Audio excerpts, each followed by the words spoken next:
बृहस्पतिवार तक आज सारे लोगों को अपने अपने रिटर्न सबमिशन दे देने हैं।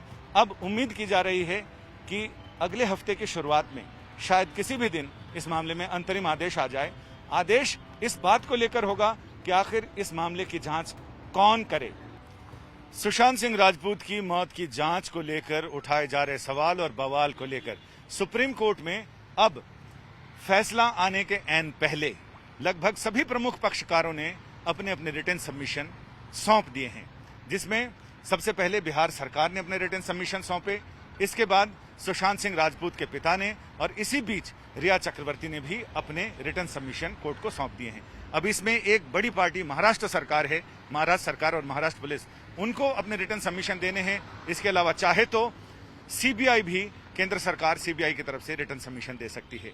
फिलहाल इस पूरे मामले में सुनवाई चली और सारे पक्षकारों ने अपनी अपनी बातें कही। अगर हम रिटर्न सबमिशन की माने, रिटर्न सबमिशन अमूमन ये होता है कि कोर्ट जजमेंट रिजर्व करने के साथ ही कई बार कोर्ट ये अमूमन कह देता है सारी पार्टियों को कि जिसने अपनी दलीलों में अगर कोई पॉइंट छूट गया हो या फिर पूरी दलीलें उसकी एक समरी बनाकर आप रिटर्न सबमिशन दे दें, ताकि फैसला लिखने के पहले एक बार हम उन तमाम चीजों से रूबरू हो सके एक बार फिर।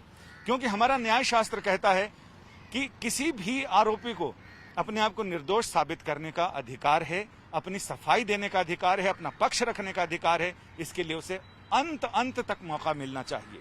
ये ऐसा अंत है कि फैसला लिखने के ऐन पहले कोर्ट एक बार फिर उन्हें मौका देता है कि वो अपनी दलीलों को कोर्ट के सामने रख सकते हैं, लिखित दलीलों को रख सकते हैं। ऐसे में महाराष्ट्र सरकार, इसमें कोई पाबंदी नहीं है कि लोगों को देना ही पड़ेगा, लेकिन जो चाहें वो अपनी लिखित दलीलें दे सकते हैं। बृहस्पतिवार तक का समय है, तो ऐसे में बृहस्पतिवार तक आज सारे लोगों को अपने अपने रिटर्न सबमिशन दे देने हैं। अब उम्मीद की जा रही है कि अगले हफ्ते की शुरुआत में शायद किसी भी दिन इस मामले में अंतरिम आदेश आ जाए। आदेश इस बात को लेकर होगा कि आखिर इस मामले की जांच कौन करे।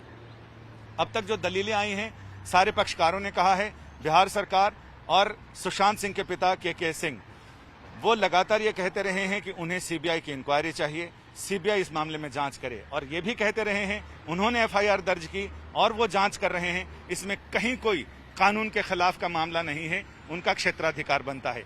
वहीं महाराष्ट्र सरकार, रिया चक्रवर्ती, ये दोनों लगातार ये कह रहे हैं कि बिहार सरकार को ना तो बिहार पुलिस को एफआईआर दर्ज कर, फुल फ्लेज्ड एफआईआर दर्ज करने का अधिकार है और ना ही उसके आधार पर किसी तरह की जांच चलाने का।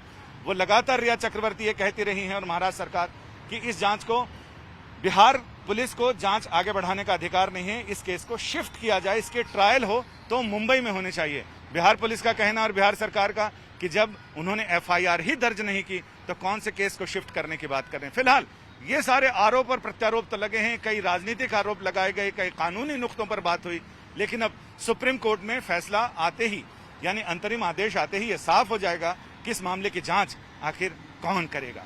रिया चक्रवर्ती ने भी बहाने ये कह दिया है कि सीबीआई की जांच से उन्हें कोई आपत्ति नहीं है, बस उन्हें आपत्ति है और डर है तो ये कि बिहार में इस मामले का ट्रायल आगे ना चलाया जाए। अब देखते हैं, जल्दी ही उम्मीद करते हैं कि अगले सप्ताह के शुरुआत में इस मामले में सुप्रीम कोर्ट का आदेश आ जाएगा। कैमरामैन विनोद शिकारपुरी के साथ संजय शर्मा, दिल्ली।